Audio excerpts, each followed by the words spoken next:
আপনি কি কখনো টোটোরো, স্পিরিটেড অ্যাওয়ে বা হাউলস মুভিং ক্যাসেল দেখেছেন? যদি দেখে থাকেন তাহলে আপনি জিবলি ম্যাজিকের স্পর্শ পেয়ে গেছেন। কিন্তু জানেন কি এই অসাধারণ শিল্পশৈলীর পেছনের মানুষটি কে? তার নাম হায়াও মিয়াজাকি।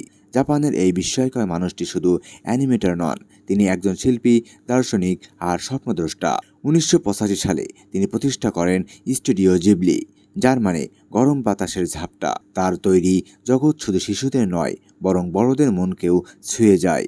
তার সিনেমাগুলোতে বাস্তব আর ফ্যান্টাসির এক অনন্য মিশ্রণ থাকে, যেখানে প্রকৃতি, ভালোবাসা আর রহস্য সব একসাথে জড়িয়ে থাকে।